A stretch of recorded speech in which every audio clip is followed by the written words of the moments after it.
third defeat of the season for Aryna Sabalenka due to how the seedings function with the 32 seeds at majors. Well, I'm trying not to overthink that because we're trying our best to see how far we can get and go from one side to another really quick. So, I guess, Aryna Sabalenka, the world number 1 four-time Grand Slam champion and arguably the most feared baseline player in tennis, walked off a clay court in Rome after a shocking loss to a 35-year-old opponent ranked outside the top 50. Standing at the microphone afterward, she delivered 7 words that could haunt her throughout French Open. My body was limiting me from performing on the highest level.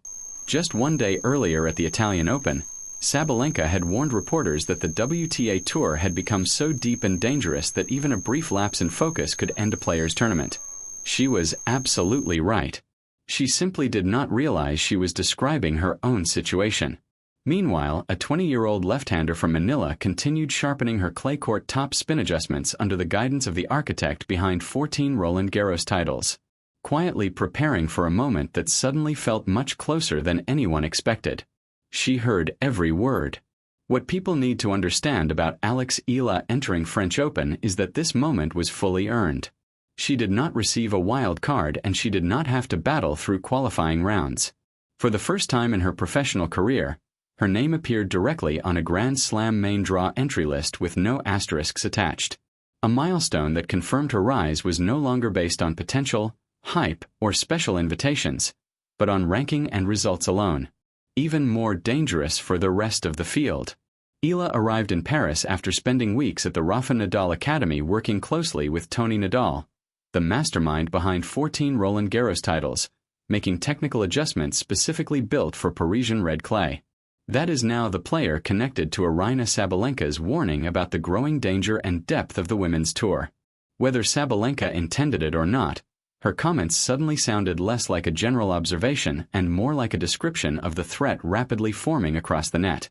At the same time, Sabalenka's own pre-French Open stretch has begun to resemble a slow motion unraveling the kind of story many in the mainstream tennis media seem hesitant to say out loud. So, consider this the moment where it needs to be said. On April 28, 2026 at the Madrid Open, Aryna Sabalenka fell in the second round to American Hailey Baptiste. Not a top 20 opponent, not a deep Roland Garros contender and someone who would herself exit the tournament before the second week even began.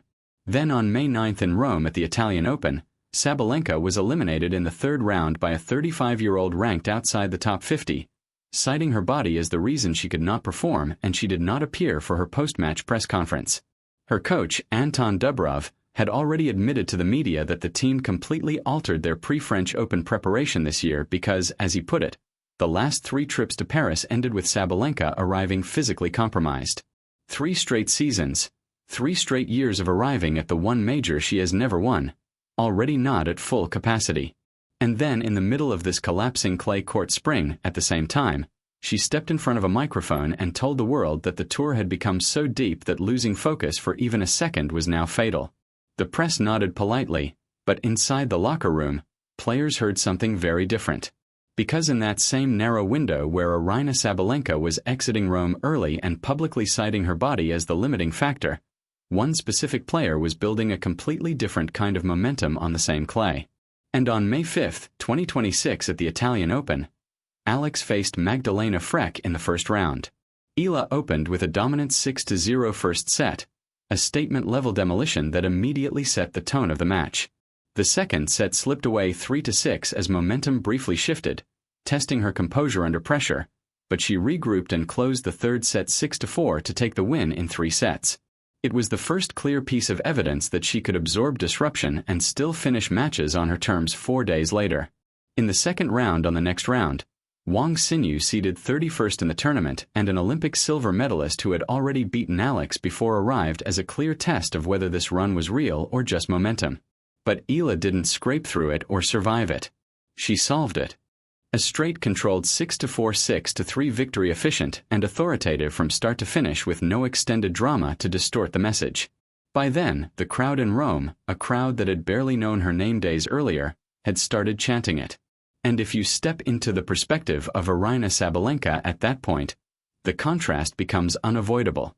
A world number 1 struggling through a clay swing defined by early exits to players outside the top 50. While across the draw, a 20-year-old was steadily dismantling seeded opponents and building a louder presence with every round. Then came Aryna Rybakina, the world number 2 and reigning Australian Open champion, a 6-foot player with one of the cleanest, flattest ball striking games in women's tennis. Rybakina won 6-4, 6-3, but Aryna walked into the press conference afterward and framed it with quiet conviction. She was satisfied with her performance and didn't believe it was an easy match for her opponent. It wasn't an empty claim. Even Rybakina offered no language that diminished what had just happened on court, and her silence afterward felt in its own way like acknowledgement. Across 11 days on clay, the record stood 2 wins over seeded players and a competitive loss to the world number 2, a stretch that shifted perception as much as results.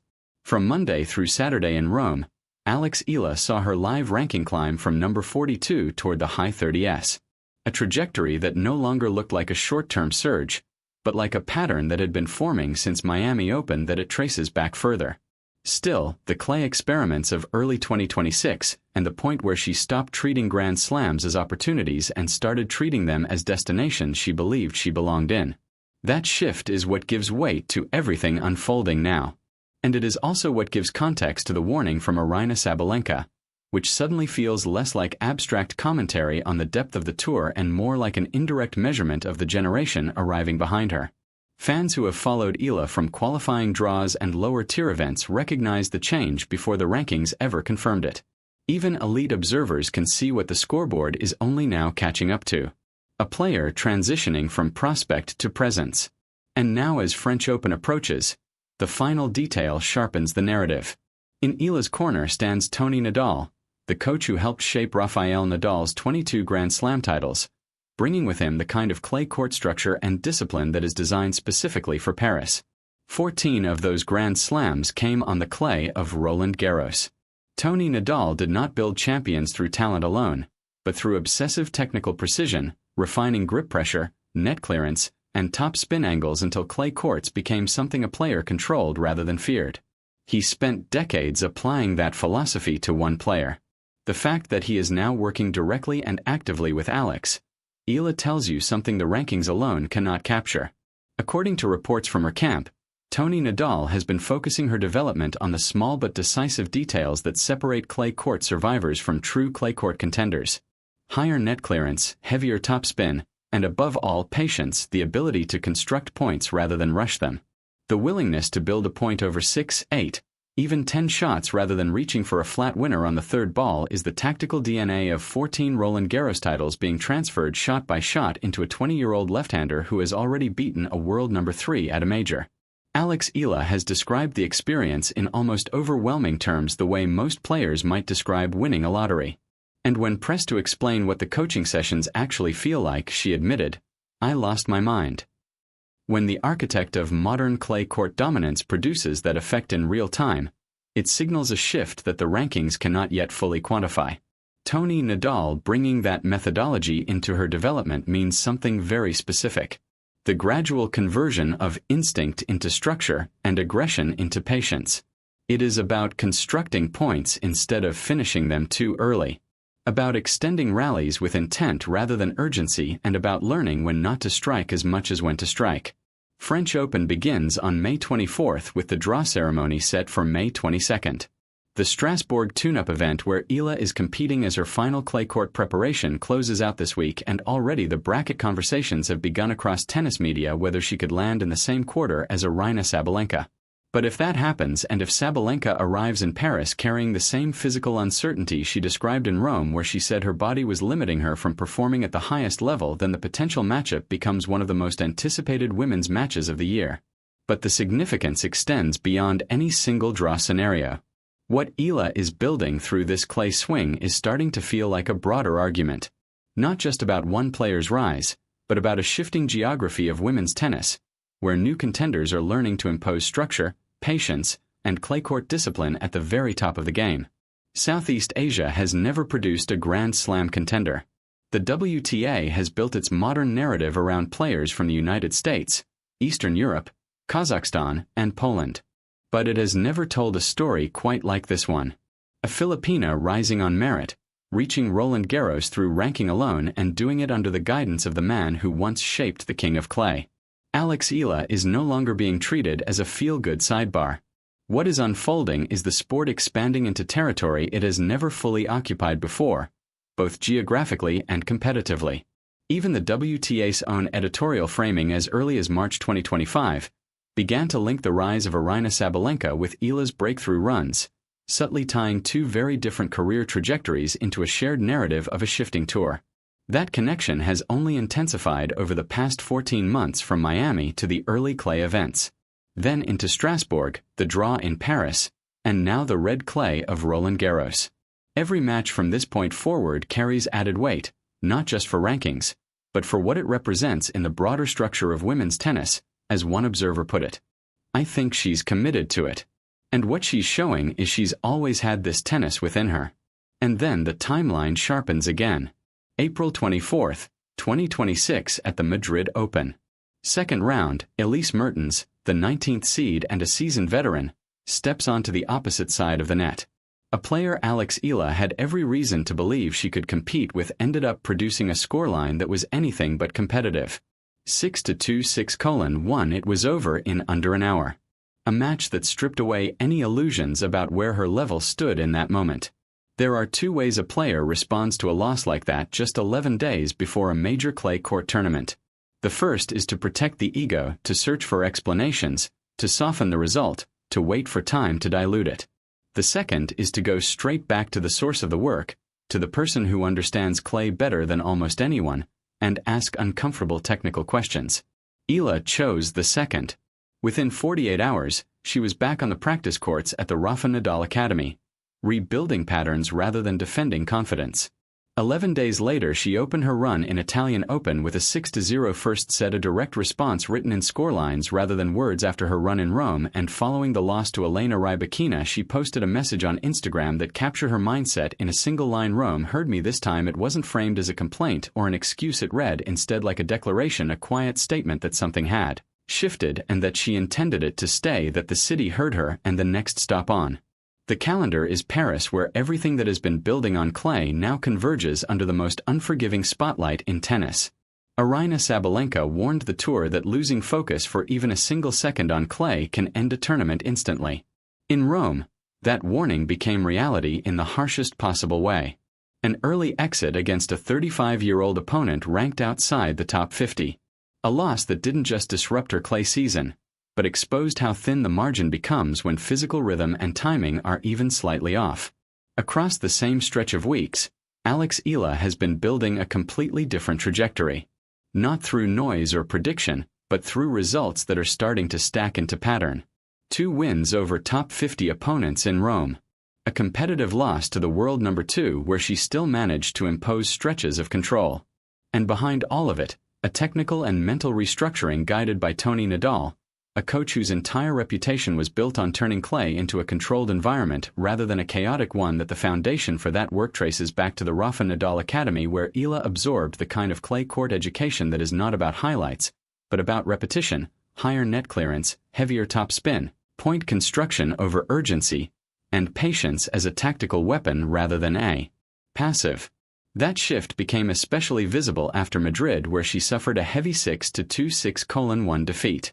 The kind of loss that either fractures belief or forces recalibration. She chose recalibration.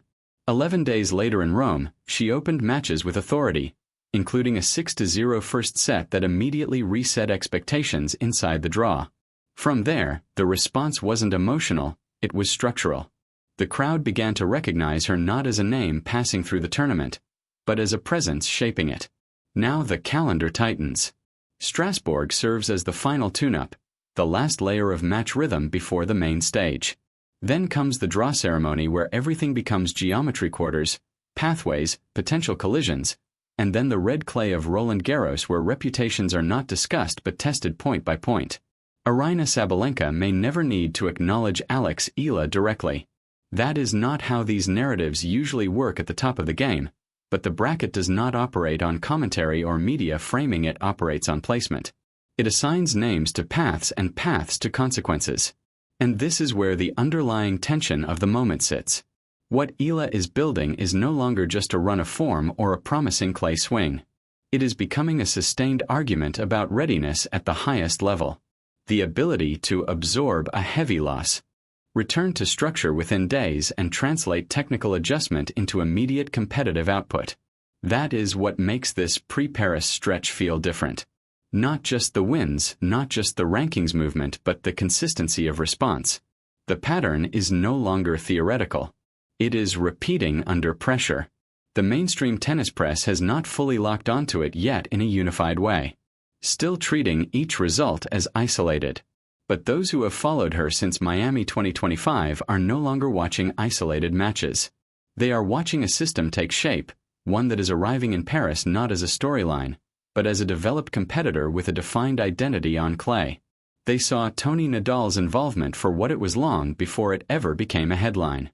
That segment of the tennis audience understood the implications immediately, not as hype, but as a structural shift in how a clay court game is being built and refined. Paris is about to test whether that reading was correct. Alex Ilya now enters French Open with a narrative that is no longer about potential alone, but about trajectory under pressure. The question is not whether she can win isolated matches. Rome has already shown she can handle seeded opponents and recover from setbacks. But whether she can sustain that level across 7 rounds in one of the most demanding environments in sport, that on paper a winnable path exists in the sense that any draw below the top seeds offers openings. Matchups against mid-tier clay specialists, rhythm-based opponents, and players who struggle when rallies extend and patience becomes the deciding factor. Ilya's improvements, heavier topspin, higher net clearance, and point construction emphasis developed under Rafa Nadal Academy are precisely the tools that translate well into early and mid-round Roland Garros conditions. That gives her a realistic chance to progress through the first week if the draw is balanced and if her Rome-level form holds. But the second half of the equation is unavoidable. The top of the women's game does not wait for development arcs to complete themselves. If she advances, the probability of encountering elite opposition rises sharply. Players like Aryna Sabalenka, Aryna Rybakina, or other top seeds who can shorten points and disrupt rhythm in ways that neutralize momentum-based runs. That is where Sabalenka's presence in the draw becomes central to the conversation. If she arrives,